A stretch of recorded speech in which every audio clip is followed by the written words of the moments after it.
Many people treat history as a hard science. But hard sciences are devoid of presuppositions.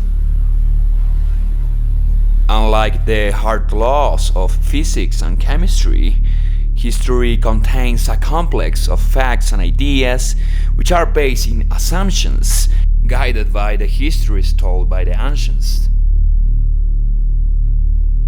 First, those facts were tergiversed by the oral traditions. And then, when those facts started to reach papyrus and stone, translators started to translate in their languages those histories, but with severe grammatical mistakes, which led to confusing interpretations. Seriously, no one reads ancient literature because most of the translations don't have too much sense. Sometimes there is good stuff, but generally, as we don't think as the ancients, interpretations can be pretty terrible. So imagine that present reality is difficult to conceive with words, and especially if we want to find the eternal fixed laws of the Creator. And by the way, there is no creation. There is the eternal Creator, which is always in an active state. And this Creator is more complex than we may think. You can see yourself in the mirror every day, and you will notice almost no palpable change in yourself. But in reality, everything is changing all the time. Those changes are limited by certain laws. So we don't live in an irrational world. Behind the surface, every law is moving towards a certain goal. If nowadays you see certain people that are slowly committing suicide, it's because nature is making its way towards a selection of genes which are going to be the future.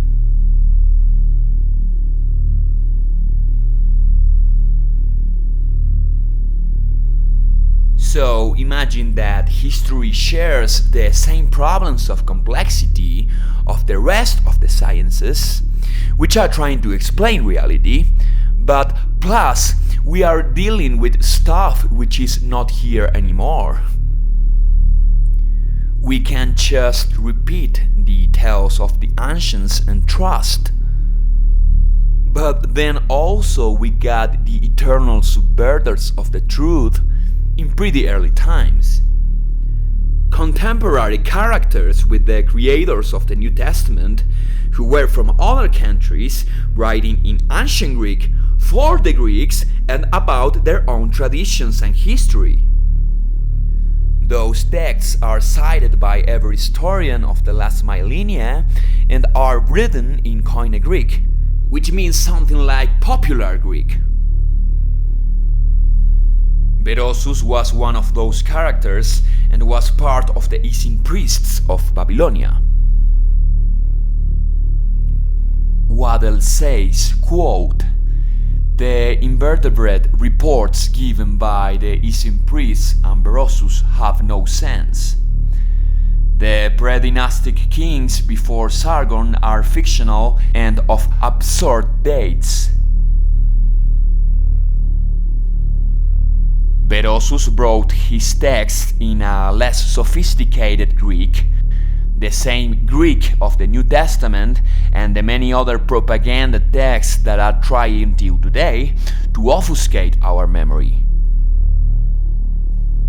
So by now, if I want to know the truth, I have no option but to study the Sumerian language by myself. And try also to decipher the history of the Assyrians by myself, avoiding the lazy way of the common historians which know no more than Greek and Latin. An amazing book can help us a lot here, Although they say no one could till today decipher the seals of the Indus Valley, Waddell made probably of this book his best book, by connecting many dots with the supposedly independent civilizations. Sumeria was the center of a big empire called the Empire of the Four Directions. The emperor of this empire, Sargon or Sarkhan, boasts in his seals of being descendant of the quote Ukurs, which could be related with the Uyghurs of China. In fact, he is descendant of the Khans, which is the lineage of the serpents. And Sar is a pretty common root that is related also with the serpent.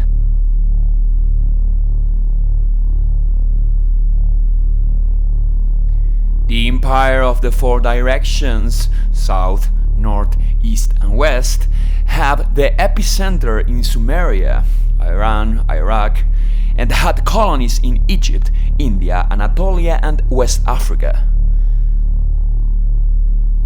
Sargon had two sons, and one of those sons was the famed Manu. His name is pronounced indeed Manas or Manach. Waddell made a comparative list of the different dynasty lists of those civilizations as a solid evidence for what I am saying. Sargon and Manas and many other kings of the diverse lineages shared similar names, if not identical, in the list of the Indian epics, in the list of the Egyptian tombs, and in the list of the Sumerian seals. So we got distant civilizations relating the same genealogies for their kings. How can the atomistic historians explain this? Being so fond in their delusion, they can't accept there were global empires in Bronze Age. And even less are they going to admit that the leaders of those empires were from our species.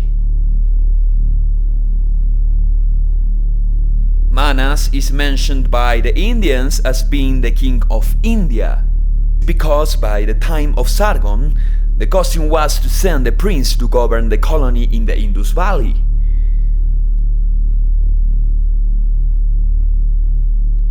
Manas was a young man by this time, described as a rebellious and manly king. The Indian epics say that Manas had a discussion with his father Sargon and that the latter disinherited him. As a response, Manas supposedly went to Egypt and declared the independence of the Egyptian lands. The dates coincide in the works of Waddell, who cites the Indian epics and the date of the independence of Egypt.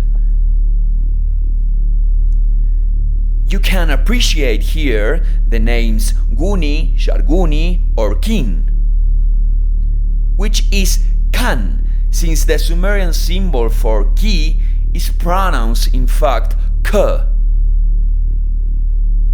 In the chronology, Mush is the brother of Manas.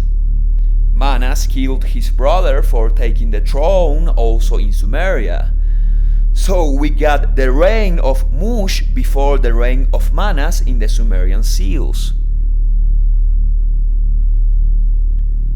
The dynasty of Sargon lasted 193 years. This dynasty was probably the most powerful dynasty in history. But rarely history mentions Sargon. He is known just as an Akkadian king, but reality is that he deserves more recognition. In fact, they don't want to go deep on the subject, because, obviously, it will destroy the crystal house of official history. As the fact that in 25th century BC, 200 years after Sargon, a nation called Gutis took control of Mesopotamia, and they established their own country called Gutia in Asia Minor. This is the same Germanic nation of the Getae cited by Roman historians. Starting with Sargon, Egypt was used as the place for installing the different royal mausoleums. Of those mausoleums, Waddell shows the supposedly mysterious and undecipherable inscriptions. He instantly recognized them as being Sumerian. Those contain the names of Manas, Sargon, and many other kings of the Sargonic dynasty of Sumeria. The resemblances between Egyptian religion and Sumero-Turkish spirituality are astonishing.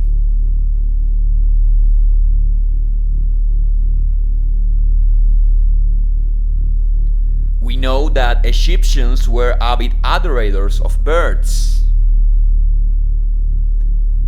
And I have found Hittite texts describing gods with the epinomial birds. The Hittite symbol for bird is very beautiful. They changed the word for mushen, but the correct reading is hu, which is the sound made by the owl. We know the connotations shared with the owl in European spirituality. And also could be the memory which resulted in the cuckoo clock. Hu, cuckoo is the same. The symbol for Hara, which is the bird god Horus,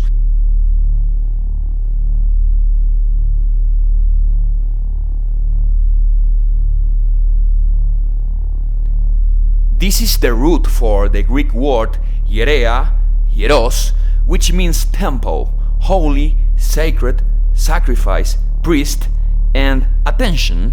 We got the word hierax, which means hawk and falcon. So, the Egyptian word for bird god, Hora or Horus, is the same in meaning and phonetically with the Greek word related to the sacred and the falcon. Amazingly, the Egyptian word for raven is Tor, with the symbols for Te and Re. Remember that Odin used to be accompanied by 2 ravens. And many scholars maintain the position of monism with respect to the identity of Thor and Odin. You will realize this if you read the epic tale of Thor when he reaches the boatman of the Hades, which is in fact Odin.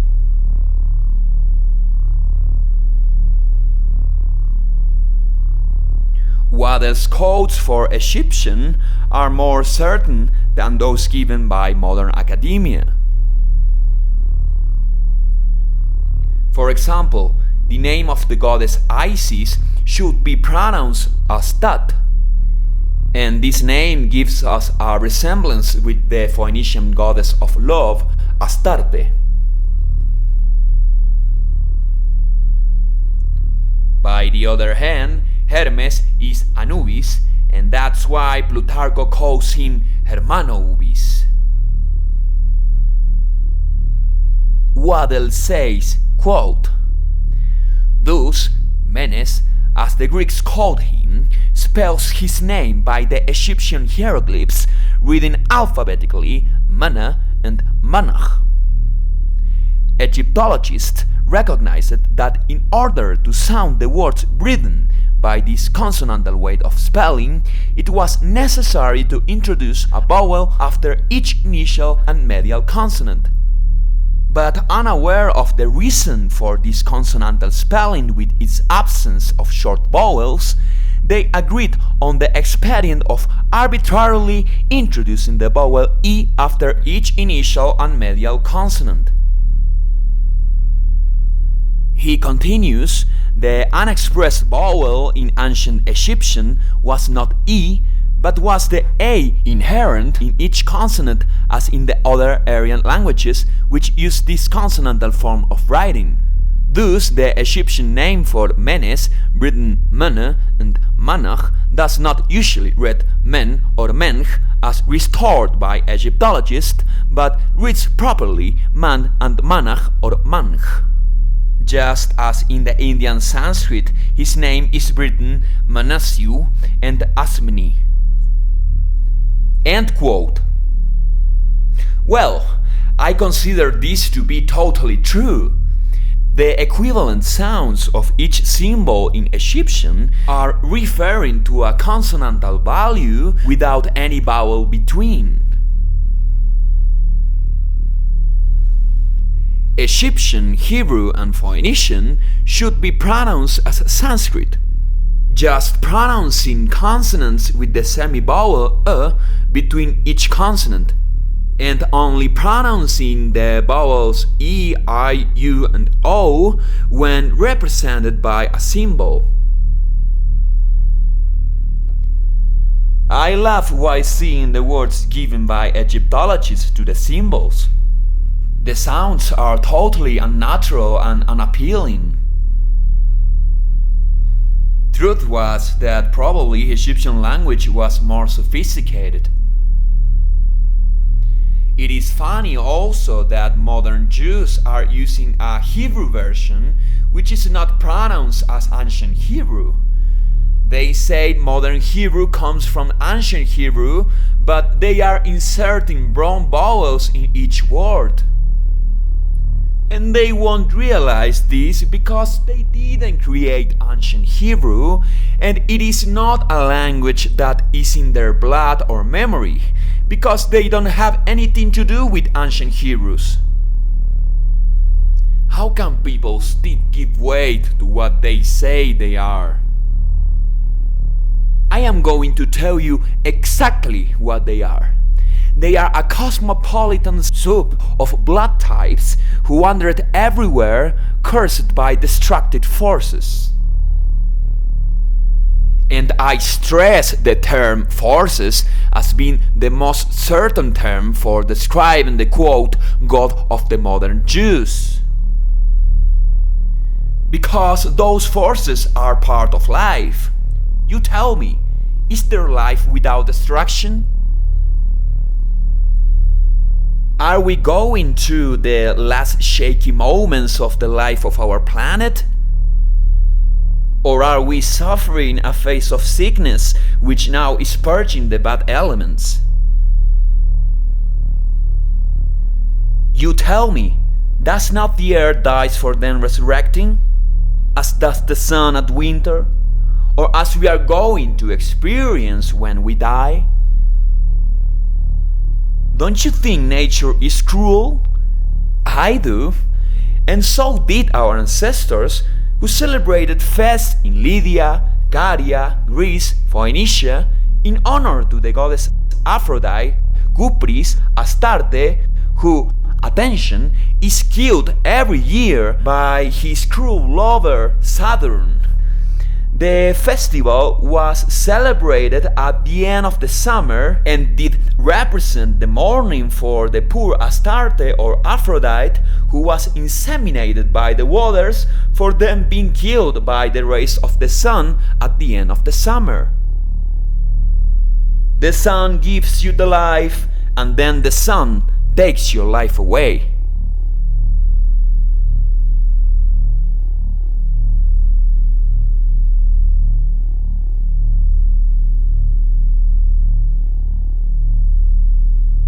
Herakles or Hercules was the god of fire, and that's why those Phoenician temples of Herakles at Gades, Spain, used to keep the torches lit all the year. The fire, the sun, is also destructive. Moloch is the fire that eats everything. And here is this relation between Herakles, Saturn, Moloch, who were in part the cruel artificers of nature. But as I said at the beginning of the video, this destruction is based in the wisdom of nature and the Creator, who has a goal behind everything. And by this, I don't want to encourage nihilism. You got to defend life against destruction because life is a gift. Life is symbolized by the oval rune as being the rune of the inheritance, just as the ink rune. We receive this life gift from our parents, who are part of the Creator, and we have the responsibility for preserving this life through our kids.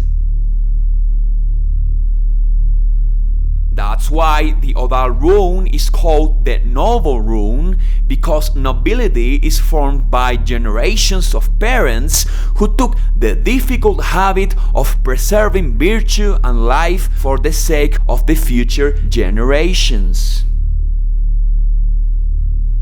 And that's why Herakles kills those who are not contributing in creating a better future for life to come.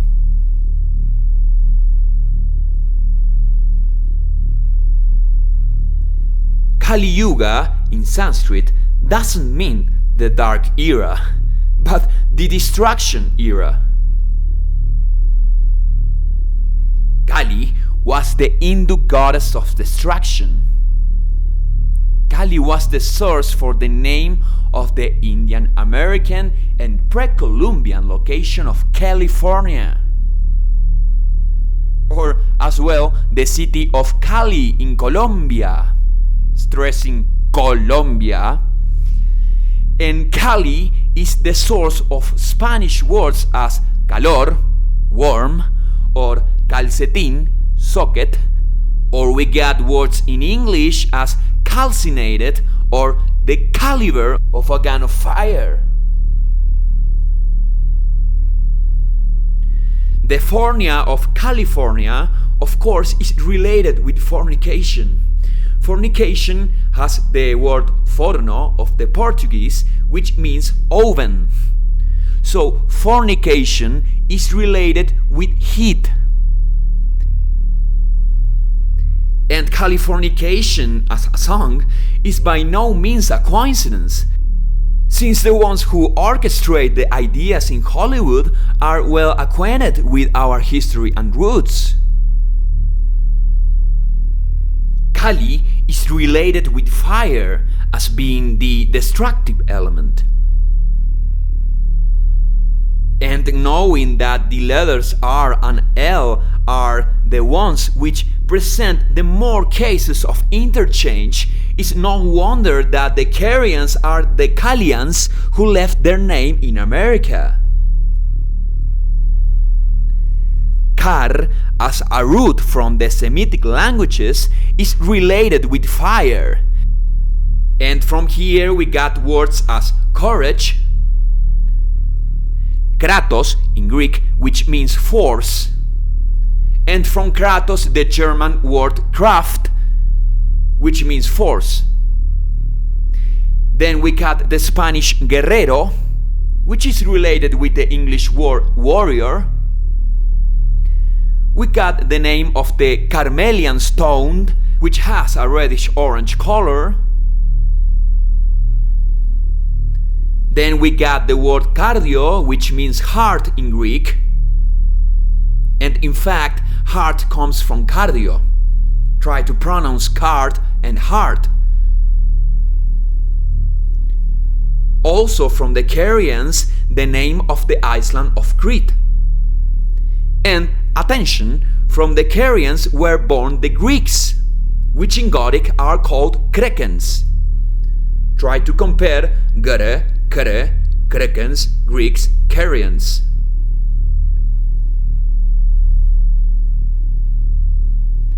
The word cruel, crude, all those contain the combination of kara, without counting the name of Kronos, who is Saturn. The Sargonic Manas was also in Crete, as he is the Minos of the myths. And then the Minotaurus is the son of Manas, who has lots of viria and is considered as being a bull. And Carians reached so far that they had two Carthages as commercial ports. One was located in North Africa and the other was in modern Colombia with the name of Cartagena, in front of, attention, the Caribbean Sea. The same Herakles contains the Hera of the Carians. H is interchangeable with C.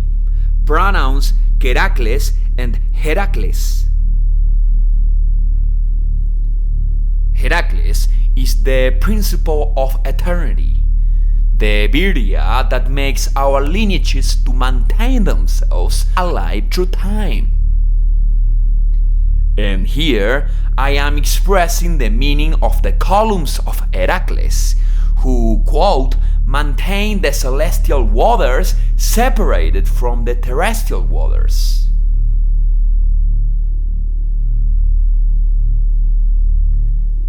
I don't know if you are aware of why we find columns in Rome, Greece, Anatolia, and Egypt. But the purpose is directed more towards symbolism than ornamentation.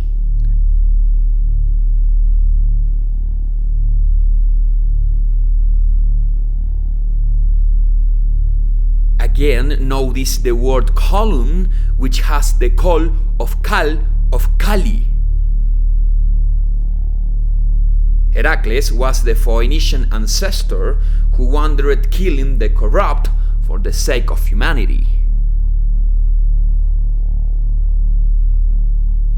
And as a symbol is the representation of fire and viria, who maintains himself firm against struggle and that destroys everything which gets on his way. Fire is the purificator, and that's why Greeks called it pure. They inherited the praising of Herakles from their Caryo-Phoenician roots.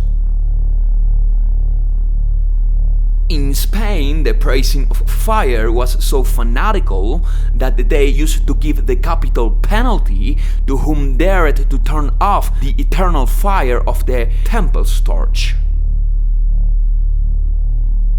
So the columns of Herakles represent the firmity of fire which always maintains his territory. And that's why I want to encourage in you to maintain the fire and to always offer a firm stand at the side of adversity.